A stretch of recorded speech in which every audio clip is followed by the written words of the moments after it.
Well, hello, YouTube family. It is me, Miss Dana Ashley. So good to be with you here again. And today, boy, do I have a treat. I have one of the most important speakers regarding the most important topic of our age, I believe, and that is the topic of technocracy. And I want to just clarify, I say most important because when you understand the goals of technocracy, and when you understand and take a look around at everything that is happening in the world, especially this past year and a half, you will be able to look at all of this and get a true sense of what is going on with all the confusion and division that is happening that will help you to cut right through it. And I want to help you to do that so that then that you'll know what to do about it. Our guest today is Patrick Wood. He is a most world-renowned speaker on the topic, has written 2 books, but I'll just read them to you here. Technocracy, The Hard Road to World Order, and Technocracy Rising, The Trojan Horse of Global Transformation. He is an economist by education, a financial analyst, and an American constitutionalist. I also want to mention that Patrick co-authored another brilliant book with the late Anthony Sutton, Trilaterals over Washington. Thank you, Patrick, so much for joining me today. I'm so excited to have this conversation with you so that people can understand better this most important information. And I wanted to say, my first time seeing you, it was burned into my consciousness. It was an interview where they were bringing up the book that you and Anthony Sutton did, Laterals over Washington. It had generated enough awareness that they had gone into damage control and wrote a character into, at that time, was a very popular sitcom. Back when you have 3 channels, that's going to reach a lot of eyeballs. Yes. The Barney Miller Show. And they wrote in this paranoid, balding guy that was ranting and raving about the Trilateral Commission, of course. Yeah, Mrs. William Klein. He was wrecking an office. But I just wanted to meet them face to face. I wanted them to admit what they were doing. Who is they? He was in the office of the Trilateral Commission. Trilateral Commission? Yeah, the Trilateral Commission. All right, what is the Trilateral Commission?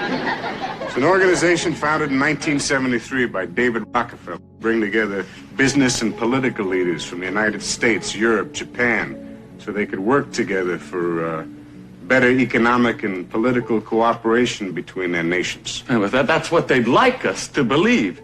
But you see, what they're really up to is a scheme to plant their own loyal members in positions of power in this country, to work to erase national boundaries and create an international community, and in time bring about a one-world government with David Rockefeller calling the shots.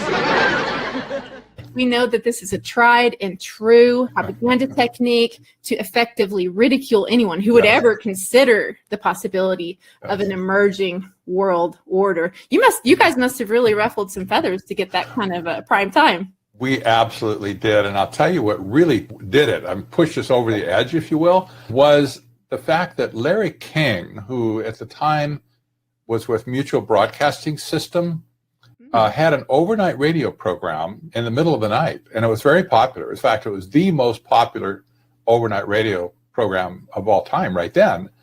And they invited myself to be on the program, sitting across the table with the executive director of the Trilateral Commission at the time. Really? And we were see that. we were noticing. Oh, I wish I could get a hold of that interview. Oh my goodness! I'm sure there was a video, but who knows where it is. But we went for. We're only supposed to go for 1 hour actually, and after 1 hour, it was so intense that Larry King just let it go. He knew that, hey, there's something big happening here. We just got to let it go. It went for 3 hours. Wow! And when it was all done, Larry King, who was very much as liberal back then as he was later in life, he looked at me in particular, and he shook his head. He didn't make any comment on the program or the content of the program. He said to me, "I've never seen anything like this before." Wow. And we shook hands and goodbye, and that was the end of it. That set the country on fire at that point, and that's what really, really got them upset. It was a total PR disaster for them. Wow. Well, the And good old days, that would never happen now. And first of all, they don't even let you finish your sentence, and they take out a thing of what you say and totally mischaracterize you. And so exactly. anyway, it would be fun to see that interview, though. I wanted to say right off the bat, Spiro, who sadly is now deleted off of YouTube, and Joseph Mercola have already done really wonderful interviews getting into the history of technology. And I'm going to have links to those videos that are still available online in the description notes so people can really get into the back history. But I wanted to take this discussion to the next level and really dissect what an incoming technocracy is going to look like for me and you and our children and our future. I think that's really important because, you know, because through all this division, we get sidetracked, right? Someone can take a person like Trump and then compare them to a person like Elon Musk and go, oh my gosh, these people have nothing in common, when nothing could be further from the truth. When you know what democracy is, you can point out the overarching picture in the direction that they are going. So you'll be able to see through all of the lies and divisions. But first, we'll just take a really quick what technocracy is, the definition of it, which you've mentioned many times, is right from their own literature. Yeah. It is the science of social engineering, the scientific operation of the entire social mechanism, the world, to produce and distribute goods and services to the entire population. And when you just hear social engineering right off the bat, that sounds a little scary to me. I mean, that sounds like manipulation to me. But then you see the entire world's resources there. My goodness, that sounds so familiar. You will own nothing and be happy. Could it possibly be related to the Great Reset? Yeah, that's right. It is. And that statement, by the way, from the Technocrat magazine went on. The quote you have was normally what I would give to people. It's kind of the short version, but it goes on. Let me read you the next sentence. Okay.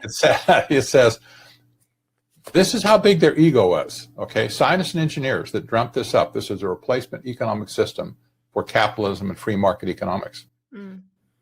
They were creating a utopia, they thought. You know, to them, it was an engineer from scratch utopia. But this is how certain they were that their science was settled, that their view of the world was so perfect that it couldn't possibly be any better. Here's what they said. There will be no place for politics, politicians, finance, or financiers. Technology will distribute by means of a certificate of distribution available to every citizen from birth to death. Wow. Now, just let that sink in. This is just immense. There will be no place for politicians or politics. Which basically means government represented by the people and for the people. That's right. There is no. Why would you need interaction of citizens to discuss in their own ignorance what we know is right? And I want to point out the reason why you're seeing on the mainstream media so much finger pointing to each side and calling out corrupt politicians is because they want you to get sick of it too. They want you to be willing to throw the politicians out, even though the system itself could be amazing. It's just that the corporations have infiltrated and all of the special interest groups have caused them to be corrupt. Truly. It also makes the media look like they're doing their job of being, unbiased, right? That's exactly right. And I'll say, just before we go on to the next topic, we all have heard the talk about decentralization in government and amongst technocrats as well. But you hear this term all the time, passing power down the line. It isn't ever really done, but they talk about it. Decentralization, turning power over to people. I'll give you an example. Would be when the president says, well, we're not going to have a national mandate for vaccine, but we encourage all businesses to do what they want to do. Exactly. It's like, okay, that throws all of the power and culpability away from the government and out there somewhere in the hinterland. The end result of this is to control society through artificial intelligence. Yes. That is contradictory to a political system of any kind. And I hate to say these our politicians. I still say our. Can we call them our politicians? I don't know who say they're not our politicians. They're usurpers.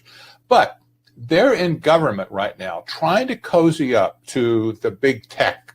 And they think, we can use these guys because we can use them to censor this and that and whatever. And they think that they somehow have the upper hand in this deal. I got news for them. I'll just put them on note right now. These technocrat oligarchs will crush you. They will throw you under the bus at the first opportunity that they have to get away with it, and they will destroy the entire political system and our structure from top to bottom. That means all national agencies. It means all state agencies, state government, state legislatures, etc. They'll destroy it and throw everybody under the bus in the political system for the sake of taking over and simply ruling by algorithm. After they use them to push their narrative to get it done in the first place. Yes. And I'm sure we're all so sick of hearing about the CV. You call it, we'll just call it what you call it instead of the CV9, you know what I'm saying, the Great Panic of 2020. And I've heard you make reference to it as a coup d'etat, right? And so the people that aren't familiar with what a real functioning technocracy looks like, can you lay out exactly how this event puts the world into the perfect position of totally smoothly shifting into a technocracy, when without that narrative, it would have been much more difficult to accomplish? Oh, yeah, absolutely. You know, the best example of what it would look like is in the book, Brave New World. Right. It was written in 1932, and the same year that technocracy was at Columbia University. A lot of people read it. A lot of people heard about it because everybody says it, uses that phrase, oh, it's a brave new world, isn't it? Well, if you think about the book, it was a complete scientific dictatorship. Nobody made any personal decisions. There was none. You did what they told you and you were happy about it. You owned nothing and you were happy about it. If you weren't unhappy, you would simply take a little pill called Soma, which is a drug today too, Soma. Right. And you would be happy, happy, happy, and all your inner resistance would melt away. But here's two things to think about. One is there was no family structure, no family, no pregnancies, because all the children were born in test tubes in laboratories according to their genetic engineered structure. There were deltas, there were alphas, there were betas, all with different intelligence, born for different aspects of working in that society. And most importantly, there was no political structure whatever. Right. There was only the director, the head alpha of the whole pack. He was the guy that decided everything everybody did, and there was no way to protest. There was no way to appeal, nothing.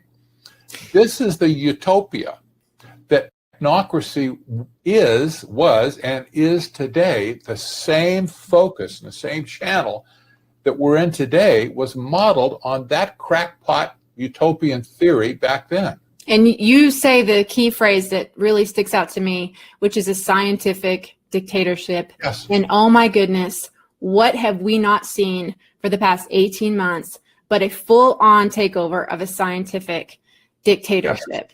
Yes. And let's just remember, because I don't know about you guys, but I actually wasn't taught about the Bolshevik Revolution that happened in Russia in the 1930s and before. Let's remember that they were instilling scientific atheism. You know, and their stated goals were to share the wealth with everyone, right? Sounds so altruistic, right? But let's remember that I think that what happened next scene was like the brutal murdering, torturing, and starvation of like 100 million Christians or something, some number like that. I mean, it's just a mess. Like, this is why we're not taught this history. But in terms of like what we're dealing with right now, I mean, when I think of this incoming I think, well, with this story, this narrative, they can do away with money because it's going to be contagious, right? That's easy. The biological surveillance, totally justified with this narrative. Small businesses, done. You know, so many things are accomplished. It's evil, genius. Oh, and then don't forget universal basic income. That's a part of it too, right? Yes, it is. Absolutely. It's one of the key parts. People like Ray Kurzweil a few years ago predicted that by the 30s, universal basic income would be global, not just local in America. And the idea is that robotics and AI is going to take over so many functions of society that people will have no place to do anything anymore. They won't be able to work because there's no work to do. Work is done by everything else. And so you'll have to somehow appease the masses. And by that, you can give them universal basic income. What to do about mass unemployment? This is going to be a massive social challenge. And I think ultimately we will have to have some kind of universal basic income. I don't think we're going to have a choice. Which really sounds to a lot of people appealing on the Oh, front. sure. You know, especially the ones that are taking welfare right now. Oh, I go universal basic income forever. But you know what they're creating here? They're creating a neo-feudalism where slavery will be universal because you will be a slave of the state. There are strings attached. If you get money from the state, they will tell you what to do for that money. Exactly. And if they want you to go out and lay pavement on the road or build brick walls like they did during World War II, they will do it, and you will comply, or your check will be cut off. This is where it started. In fact, both technocracy and transhumanism look back to Saint Simon as the intellectual father of both movements. And he also, most notably and importantly, he really gave birth to the religion of scientism. Oh, a religion. Scientism, that's what it is. You can't It is a religion, and scientism is the most dangerous, in my opinion, the most dangerous religious proposition in the history of the world. It's very similar to, in a sense, to Gnosticism 2,000 years ago, but it's very dangerous. And here's what it proposes. Scientism is the idea that science is the ultimate path to knowledge and wisdom, the only sure path, that the spiritual realm is a mirage. C.S. Lewis, by the way, wrote extensively about scientism. And he never criticized science per se. He loved science, as I do, real science. And he was merciless on attacking scientism as being a religion that was hiding in plain sight. And I said back then it still wasn't really as big as it is today. It's very dangerous, Chuck, because a lot of what you're seeing as attacks on me, quite frankly, are attacks on science. Because all of the things that I have spoken about consistently from the very beginning have been fundamentally based on science. So if you are trying to, get at me as a public health official and a scientist, you're really attacking not only Dr. Anthony Fauci, you're attacking science. And anybody that looks at what's going on clearly sees that. You have to be asleep not to see that. That is what's going on. Science and the truth are being attacked. But today, every little nook and cranny of this whole thing smacks of scientism. That's exactly what we've seen set up in the last 18 months. I don't know if you have anything you want to add to that, but I wanted to look at the goals of sustainable development one at a time. Maybe I can share my screen and we can take a look at them. Absolutely. And when we're done with that, I will give you some documentation to back up what you just said. Oh, okay. All right. Go ahead. I want to get into the sustainable development goals. It's huge, and people really need to understand this because this is what's coming. This is definitely what's coming. Okay. As you can see here, these are the United Nations Sustainable Development Goals. Again, you don't hear the word technocracy, but you do hear about this a lot. And they've even now come out and say, what is it, climate deniers. They have all these phrases to vilify and make people criminals. I know the climate actually is changing. It's changing because they're changing it. Weather manipulation is a very old science, and that seems so just evil. But my friends, this is what is happening. I just want to make a quick note to back up this very loaded statement I made in this interview. Not that any of you need any reminders about how every tragic weather event under the sun today is blamed on climate, you know what. But I'll make one point to effectively back up this idea of intentional events to push us into these SD goals. It's on the topic of fires. Being in California myself throughout some very scary fire seasons, I've seen with my own eyes evidence of very abnormal activity connected to these fires. But with all that devastation, one with discerning eyes can clearly see what we are told are wild forest fires. They just so happen to skip the forests. In the 2017-18 fires, we see dustification of homes to the ground. We see cars flipped upside down. This is not possible with normal physics. Oftentimes of the homes, there was nothing left, no granite, no steel. That's not what happens in normal fires. Meanwhile, trees stand green all around them. We see melted glass and liquefied aluminum on the ground around the cars. But it's common knowledge that those things don't just melt without a kiln to surround them, so the temperature can be steadily maintained between 1200 to 2000 degrees, when open-aired fires typically only peak at 900 to even at the most 1100 degrees. You can see here in this test that they did. That's a raging fire, never hit 900. The government has already admitted way back in 2003 that they have directed energy, WEAPONS technology. We know such devices could feasibly accomplish this kind of physics, but why? This brings us back to SD goals. Perhaps it's just a coincidence that when you superimpose the areas where these fires are raging, they just so happen to be the same areas that were proposed to be set aside to be off limits to human use zones that you see here on this map. This map was proposing to protect biodiversity as within the UN Biodiversity Treaty and Wildlands Project. Yeah. And this year, 2021, Idaho has had raging fires in the same exact areas that were slated to be human-free as well. And this is even though Idaho historically boasted some of the lowest fire frequency in the entire United States. And although the passing of this particular legislation that was attached to that map was blocked by some good politicians in those days, could they be moving forward anyway, in a different, albeit more subversive and plainly evil way, while they beat the drum of climate CHANGE all the way? Or is this just a coincidence? I'll let you be the judge. They're changing it so that we will be willing to accept their sustainable development goals. Why don't we go through here, if you can see that okay, and point out the ones that pop out to you as being a perfect equal measure of technocracy, how they're one and the same. Well, the most important thing to know about the Sustainable Development Goals is that they propose an altruistic, utopian-like society where the promises are always at the front of the, like the carrot on a stick, string on a stick, that the promises are always delivered up front. For instance, no poverty. Well, who's for poverty? You want people to be poor?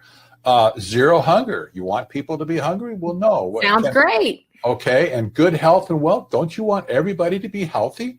And what about education? Oh, we need everybody. What about the poor people in Africa? Shouldn't they be educated too? And then you got number 5, gender equality, which we hear about all this stuff today about LGBTQ ad infinitum, and clean water and sanitation. People, they say, well, people don't have access to clean water and it's very dangerous. And then how about number 8? I love this one, decent work and economic growth. Really? Okay. They're going to do all this for us if we merely accept their proposition of sustainable development. But when you get down a little bit further, go down a little bit more, and you got climate action, number 13. You've got life below water. Oh, now they're talking about all the resources in the ocean too. And life on land, number 15. They're talking about everything on the face of the earth. And I love 16, peace, justice, and strong institutions, namely them telling us what to do. You have to look down into the goals to find out what they're really all about. Right. When you get down to the bottom of it, the only thing you have to give up to get all these benefits is all the resources of the world. You have to turn it all over to them. Everything. All the land and resources, all the water, everything, all the minerals, everything under the ocean, everything on the face of the planet. Turn it over to them to be put into a global common trust to be reallocated to you and me according to their own vision of social justice. I want to show you that you don't even have to dig deep in the SESDEV goals to find what Patrick mentions here. In their very preamble, they state it clearly. Look at this. We are determined to protect the planet from degradation, including through sustainable consumption and production, sustainably managing its natural resources, and taking urgent action on climate change so that it can support the needs of the present and future generations. managing the planet's, the entire world's natural resources. And they will manage nothing less than the planet's consumption and production. And what is the goal of technocracy again? Quote, the science of social engineering to produce and distribute goods and services to the entire population. Their stated goals are the same. Technocrats will produce and distribute the world's resources, and in SysDev, they call it production and consumption. Either way, it's them. They get to decide what you are allowed to consume. They will decide how they will distribute the world's resources to you. You have no choice in the matter, and you should trust them because they're doing it to, quote, protect the planet. Of course. Look at your screen because I can't even say this word due to censorship. Support the research and development of shoulder pokes, which should give you great pause to what SysDev number 3 really is about, ensuring healthy lives in support of our well-being, when they're going to decide how they're going to use the resources to ensure your healthy life, regardless of what you think it means to be healthy. By Technocrat Bill's example, that's his fruit. I can't help but think of what they promise will happen versus what will actually happen will be a lot like the image you see here. It is our current type of government that is meant to represent the people, that was set up to guarantee individual rights and the leaders elected by us. But now we are seeing those rights slip through our fingers every news cycle, not because of a flu, but because individual rights have no place in a technocracy. This is not wealth sharing. This is not even socialism, which talked about sharing the wealth. There is no sharing the wealth here. They will own everything and you will own nothing. And furthermore, the World Economic Forum has the guts to say, and you'll be happy about it. Oh, what? Is this Brave New World where we just have to take a pill to make sure we're happy? Well, I guess, pull out your iPhone, get some more likes real quick to your Instagram. Yeah, Yeah. dopamine hit. No, because you've been studying this so long, I feel you probably have some examples here. Because one thing that annoys me about these groups that are banging away at the climate crisis and telling the climate deniers are evil and everything, these are the same people who profited greatly from these industries that they're now vilifying. Yes. I mean, Rockefeller Oil is one that comes to the front of my mind. Can you think of other examples of the people that are now involved with this climate sustainability, how they were involved in the same things that wrecked the damage in the first place? Yes. Basically, this was noted as far back in print, as far back as 1994, concerning the Rio conference, the first Earth Summit in Rio de Janeiro, which produced Agenda 21 and Sustainable Development. That's where it all started.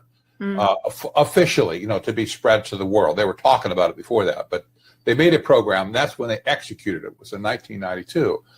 People that were at the convention or at that conference as principals, attending all the big mucky-muck meetings and negotiating the stuff, many of them were some of the original environmentalists that really did kind of care about the earth.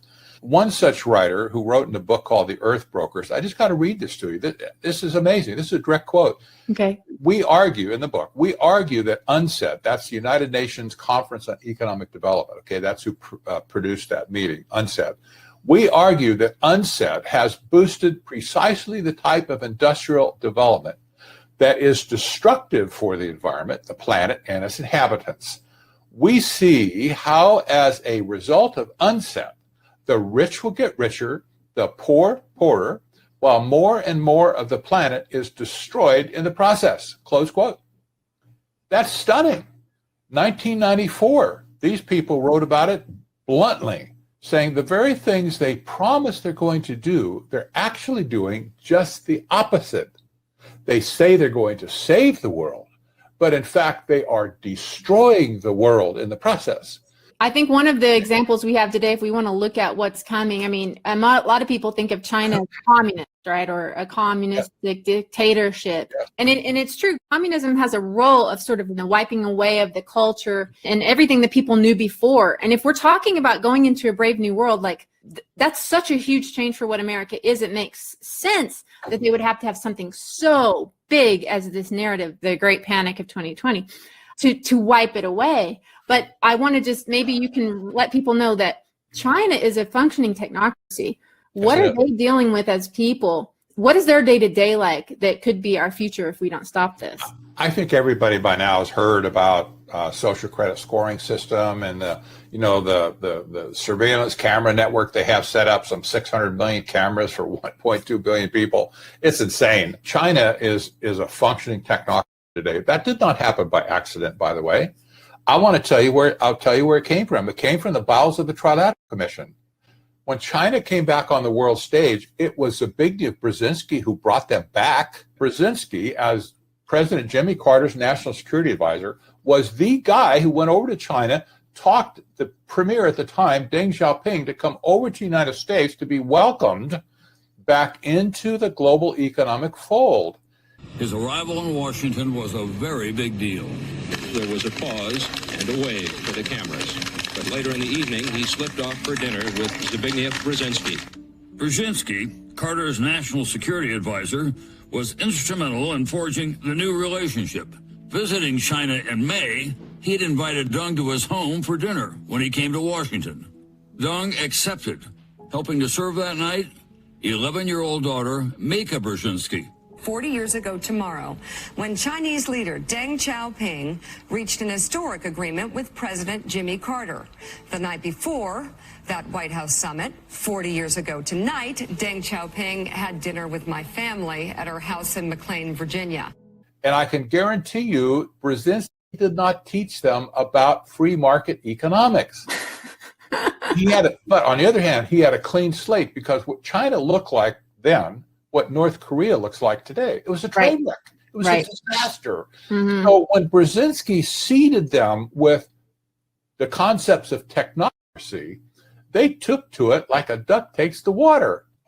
Engineers and scientists are running everything there.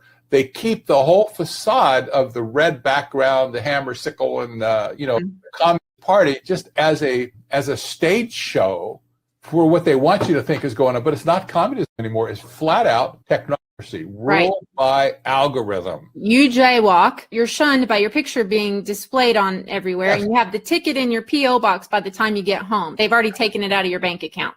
Yes. This is like what we're talking about. Like, this is the level of control that we're moving into. And I think people get really distracted with the narratives that they're fooling everyone here with when they talk about someone like Trump, right? He seems, he has bad things to say about China in terms of how they're doing things that we would never do, right? That's what people just, they buy it. He'll throw us a few things like the TPP or whatever, so throw a bone here and there. However, if you really look at it, let's talk about it. I mean, Trump is that guy that people got fooled by. And I would like to say, well, what did Trump do that absolutely, and I can think of two big ones, if you don't name them, I will, that absolutely made the technocracy full force here in America? Oh, absolutely. The first one, of course, was the bum's rush to establish 5G throughout America. Absolutely.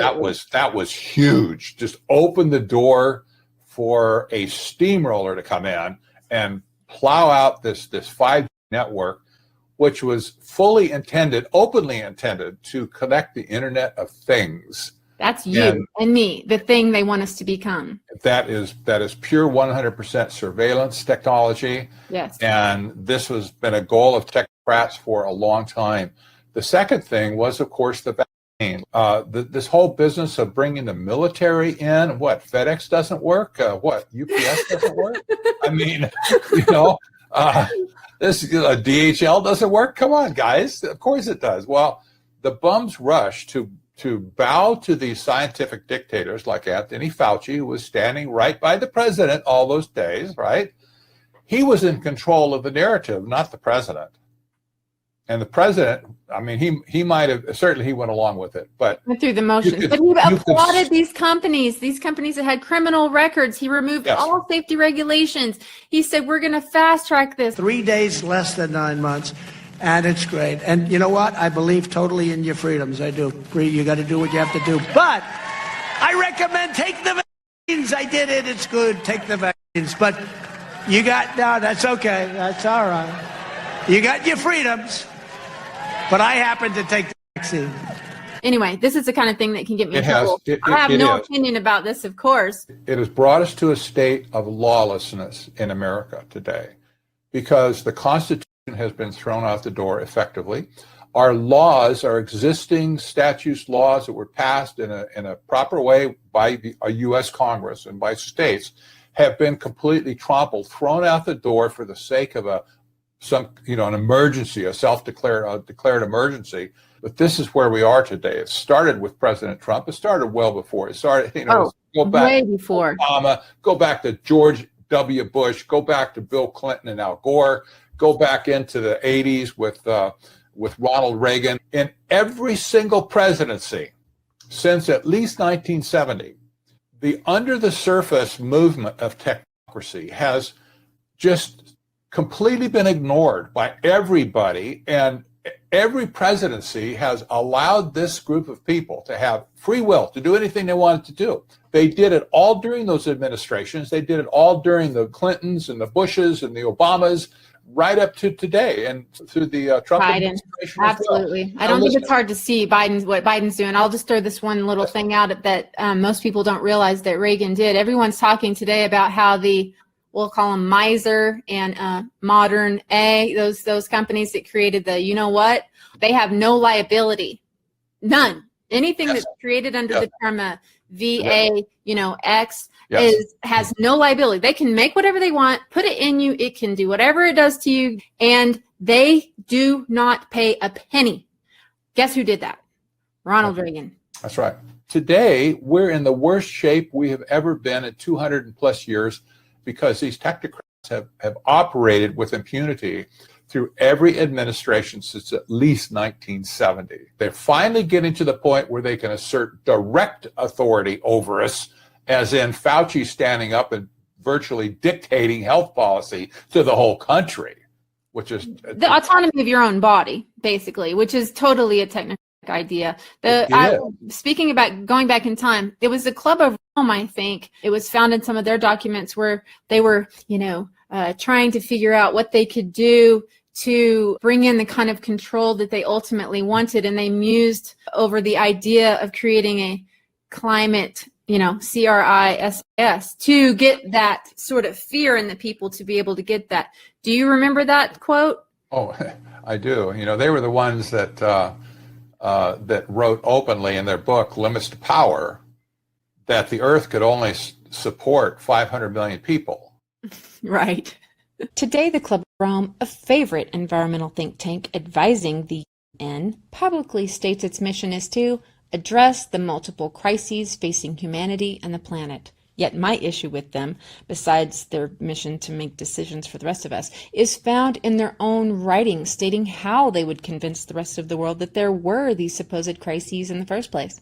Because we must be convinced there are these problems in order to coerce us into giving up our rights and following the advice given by them. Here's what their own documents stated. The real enemy, then, is humanity itself. We believe humanity requires a common motivation, namely a common adversary, in order to realize world government. It does not matter if this common enemy is a real one or one invented for the purpose. They then go on to say, in searching for a new enemy to unite us, we came up with the idea that pollution, the threat of global warming, water shortages, famine, and the like would fit the bill. This is taken from the original version of the 91 book, The First Global Revolution, written by the founders of the Club of Rome. And it was that club who made the 1974 comment that the earth has a cancer and the cancer is man. This is their foundational philosophy in a nutshell, and it perfectly explains everything that is happening today. This unelected body of elite members and their anti-human philosophy are the wisdom that are behind the SUS-DEV goals. The same goals that will attempt to dictate what you, your children, and grandchildren will be allowed to buy, sell, or do in the very near future. And to my people who watch for prophecy, you may be particularly interested to hear that this think tank also called for a world that is ultimately divided into 10 pieces or bioregions. See their own map showing that here. This is right out of the books of Daniel and Revelation that foretold our world would be divided into 10 kings that rule with the Antichrist. Daniel 7:24. As for the 10 horns, out of this kingdom 10 kings will arise. Revelation 17:12. The 10 horns which you saw are 10 kings who have not yet received a kingdom, but they will receive authority as kings with the beast for 1 hour. And although their time with the AC will be very short, they have wasted no time speaking their anti-human intentions plainly to prepare the world for his coming. Club member Maurice Strong stated, "Isn't the only hope for the planet that the industrialized nations collapse? Isn't it our responsibility to bring that about?" And what, my friends, are you seeing happening right now? Ted Turner was not only the founder of CNN and major United, donor, but also a club member who said a total population of 250 to 300 million people, 95% decline from present levels, would be ideal. Supposed environmentalist club member Al Gore said in 2006, "I believe it's appropriate to have an over-representation of the facts on how dangerous it is as a predicate for opening up the audience." The quotes of these members go on, but suffice it to say that these people are liars, and they will use the urgency they create around their own man-made crises to convince the world to bow down to these 17 SUSDEV goals. And let me just kind of make this point. I think people can grasp this okay. Before 1973, there were lots of people who were promoting globalization and global federalism and stuff. There were tons of people. They never got anywhere as a problem. That was recognized by Rockefeller in 1973 when he said, we're starting the Trilateral Commission in order to create this new international economic order. They were the group that finally kickstarted a new plan, an action plan, to accomplish all of the things that they'd been talking about up to that point. They didn't just come up with a brand new plan in 1973. There had been lots of groundwork laid before that had gotten nowhere, and they said, guys, we're tired of getting nowhere. We need action. We need to do it now. And so Rockefeller teamed up with Brzezinski, the beauty of the beast, so to speak, with Rockefeller's money and Brzezinski's brains, and they architected a brand new economic system from scratch, again, using technocracy, that the world had never seen. And they said, this is what we will conquer the world with, if you will. And I fully believe that Rockefeller, the money man that he was, understood there was a finite limit to money as it was in the world in that day. His only desire at that point was basically kind of putting money aside, money's temporary, was to get control of the resources of the world. Because if you own all the resources, it doesn't matter what you call money. You could call it, you could use beads like the Indians did one, or notched sticks, or shoelaces. It doesn't practically matter what our money is, if you want to be honest about it. It is. It doesn't matter what you would call money or use as money. If you own the resources, it's like this. Okay, I own it, you don't. You want some? What are you going to do for me? It's got to do it my way. You're not going to get it unless I give it to you. So you do what I tell you to do, or I'm not giving you any. So go smoke that in your pipe. Well, people think, well, that's really weird. Well, isn't that just what Klaus Schwab said? You will own nothing and be happy about it. The only problem with that is, ain't nobody going to be happy about it. Here's the other side of that coin. If you own nothing and you're happy about it, and you're renting everything on a pay-per-view, basically, who does own it? Somebody has to own it. Yeah. Yeah. Who owns it? But it is ugly. It's twisted. And this is being brought out now in the whole transhuman movement today.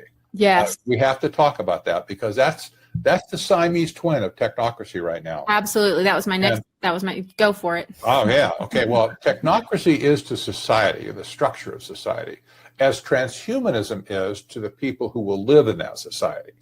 That makes sense? You got a container. One more time. You have a container called technocracy. Yeah. A container of society, how to run society. And then you have people who are going to live in that radically transformed society. Regular people like you and I don't fit in that new society. They need transhuman people to live in that new society that are body hacked, that are better, don't they? That are humanity 2.0 is for society 2.0, and the World Economic Forum is openly talking about transhumanism and how that is included in their concept of the Great Reset.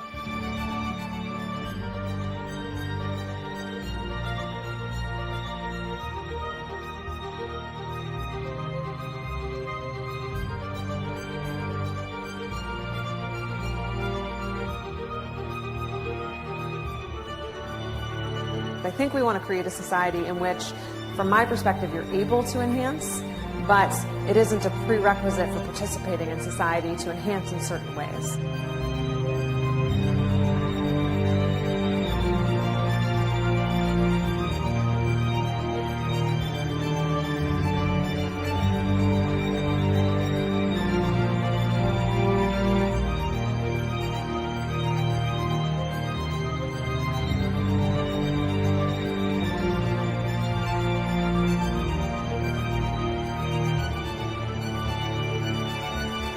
They're not just resetting the economic system. They're also at the same time resetting the human system, the humanity in the world, your human condition, your flesh, your genes. That's why they have to have access, genetic access to your arm to be able to put stuff in that will change your genetic structure. Now, having said that, I know some of your listeners are going to be absolutely freaking out. What, is this guy flat Earth or what? I got to read you something from that same book, The Earth Brokers from 1994. This is a mind blower, and people have to listen very, very carefully to what I'm going to say here. Okay. This was on page 43 of that book. If anybody wants to get the book and read it, it's on page 43. I told you so. Here's what they said.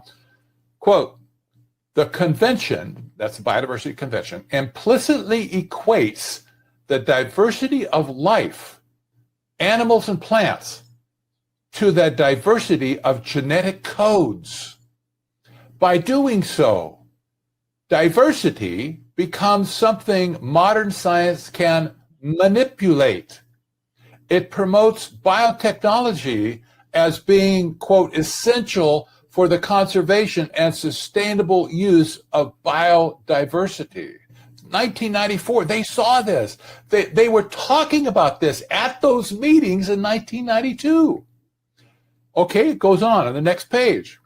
The main stake raised, okay, this not the minor stake, this is the main stake raised by the Biodiversity Convention, which all the nations of the world signed, is the issue of ownership and control over biological diversity. The major concern was protecting, listen, the pharmaceutical and emerging biotechnology industries. Close quote. Because they've done such a good job at taking care of human beings, right? The takeover of genetic diversity, if you will, the hijacking of everything genetic in the world to protect the pharmaceutical and emerging biotechnology industries, which we know now have no impunity, no liability whatsoever for whatever they stick in your arm. You cannot sue them. So rather than just protecting the biodiversity that God gave us, which is immense, they take it the totally illogical step forward to say we need to protect their manipulation of God's biodiversity. That's right. This is how language is repurposed to mean something other than what you think. To you and I, in the old way, we think biodiversity. Well, I love that. You walk out into the woods and you see different kinds of birds and you see lizards and you see snakes and you see animals and you think, oh, what a wonderfully biodiverse world that we live in, all this different life species. And you think that's what biodiversity meant. That's kind of what it meant to the original environmentalists, by the way, from the 50s and 60s, protect species to keep them from dying out and stuff. To these people, it's completely redefined. When they say biodiversity, they're thinking about the takeover by them of genetic code. That's DNA. Yeah. It's in seeds, it's in plants, it's in animals, which have already been bioengineered ad infinitum, and now they're doing it to humans. Absolutely. And don't think for a second that all these Marvel series and superhuman movies that you see are anything less than propaganda to get you excited about being superhuman, to have, superpowers. That is all a perfect ploy to make you want to embrace it so you can have your superpower. It's all lies, 1000%. That is exactly right. And if somebody were to make up kind of like these sustainable development goals, if there was something like, the biodiversity goals or something, the 17 biodiversity goals, they would look pretty much the same way until you got down to the fine print. And by the way, all you need to do is just give us control over your DNA and everything will be fine. Which is, no surprise why the modern JABS have a little bit of a manipulation going there. But I'll skip out of that real quick. We don't want to go too deep into that or I'll get banned. But it does perfectly segue me, Patrick, into the last thing I wanted to get into on the topic of biometrics and the new economy as promised by technocracy. I can't help but think of Revelation 13:16, right? When it talks about the son of perdition, some call the Antichrist, it also forced all people, great and small, rich and poor, free and slave, to receive a mark on their right hands or on their foreheads, so that they could not buy or sell unless they have the mark.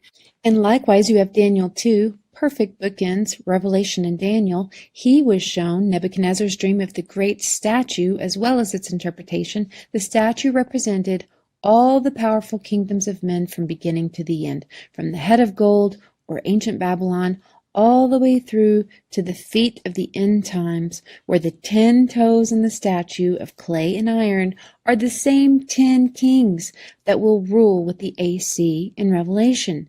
But Daniel added another clue.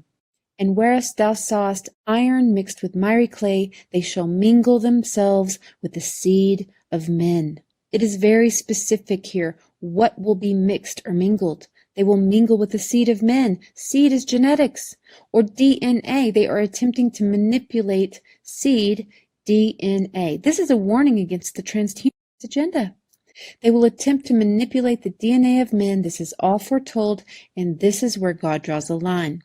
But again, the mark of the beast that does that is also enabling you to buy or sell, which clearly indicates that this becomes the enemy's new economic system, which we now know is an AI-controlled transhumanist democracy. There you see a perfect segue of the economy. It's right there, buy or sell. Can't get around that one. Yeah. It reminds me of something that I saw you say, and I guess your YouTube, you do have a YouTube channel, and you talked about some predictions that you had for 2021 back in late 2020. And in your video, you mentioned there would be a renewed interest in Bible prophecy. And I'd like for you to elaborate a little bit on that and how, the silver lining, if there is any, Patrick, to all of this is that it's got people really questioning what the heck is going on. And the Bible did say this would happen. I mean, are you seeing people that you never thought would be into such things, getting into it and asking you questions about this? Yeah, we could, 30 or 40 years ago, we could read everything in Bible prophecy from Daniel, Ezekiel, Isaiah, Book of Revelation, so on. You could read those books and understand pretty clearly what they say, but it was not quite so easy to relate it to, to current life. Exactly. Today, that's all changed. Today, we see a system that's lining up very closely with what we see in the Book of Revelation as being the system of that time. And the system of control, and you have to kind of think about this. I've studied this for a lot of years. The so-called Antichrist, this is really the pseudo-Christ, a false Christ that comes forward to become dictator of the world. They call him the Antichrist, but it's really the pseudo-Christ. He's a mere individual that has a finite being. He's in one place at one time and cannot possibly be dictator of the world without having a system to micromanage the world. But too close. The fact that worship is involved there in chapter 13 is very important to today's discussion about scientism and the worship of science. Yes. You see? Absolutely. People are worshiping science. Pseudoscience, but it's science nonetheless. It's cracked. It is scientism. And they're looking for all the nature of the universe and the nature of man only through the lens of their so-called science. And they treat it like a god, and it has a priesthood. Just look at people like Fauci. It has a priesthood, just like Henri de Saint-Simon said back in 1816 or whatever it was, that there will be a priesthood administering science to society. This whole thing is being set up right under our nose right now, and people are worshiping science. They're worshiping their scientific instruments, like whether it be their iPhone, their games, their gaming consoles, or CNN or whatever, or the narrative or the scene or whatever they're worshiping. They're worshiping science. And you can see this developing into a religion that will exclude all other religions from the world. This is where the whole concept of anti-Semitism and anti-Christian comes into view here. This is not against Islam. This is not against Buddhism. There's no persecution there. No. Do you remember in Canada just recently there were like 11 churches burned to the ground across Canada? I'm really glad you mentioned it, because in my 17 others that were basically destroyed, not by fire, but they were completely vandalized and ruined. Nobody talks about this, but guys, the persecution of Christians is just a hair's breadth away at this point. Oh, the next logical step. Yes, they're going to blame the Christians. Now listen, they already are. This has already been done in a sense. They're blaming the pandemic now on the unvaccinated. Yes. And then, in the next breath they say that the most of the unvaccinated people are Christians. Therefore, it's really their fault. Absolutely. We're the ones that are killing their grandma. And the people who have maybe never been open to Bible prophecy and the truth that Jesus spoke before, I hope that this, God, please, open their eyes to see and open their ears to hear that there's a reason why we will be persecuted for not bowing to their system of scientism. There's a reason why scientific atheism in Bolshevik Russia killed 100 million Christians that would not bow down to scientific atheism. This is the call to action. Allow your heart to seek truth. Because if you seek truth and you've gotten this far and you know about the Trilateral Commission, you know about the, sustainable, all that, there's only one step left. And there's a reason why we are on the chopping block, and it's because we're the biggest obstacle they have to their dream coming true. Yes, and it's the right team. It's the right team. And I love being able to have you to talk about these big picture things and knowing that you're a Christian, because many people aren't still, and that's the one step they haven't quite gotten to yet. And I'm so appreciative that we share that faith. And I can only imagine that it's what gives you this sense of, you have the sense of calm, when you talk about these things. And people have said the same thing about me. And I can only imagine these are not easy topics to talk about. It must be in some way your faith that helps you face another day and talk about these things without having fear in your heart. There is, I just have to say, there is great hope that a Christian has in eternity. And that hope is very comforting. The Bible says in the New Testament that perfect love casts out fear. Amen. If you're fearful and you do not have God's love for you, if you do not perceive and feel that love for you, your fear will not dissipate. It will magnify, and it will turn into anger. It will turn into angst. It will turn into just destroying your life, basically. Absolutely. Pressing you down. But perfect love casts out fear. And there's only one source, according to the Bible, of perfect love in the universe, and that is God's love for us, who gave himself that we might be saved.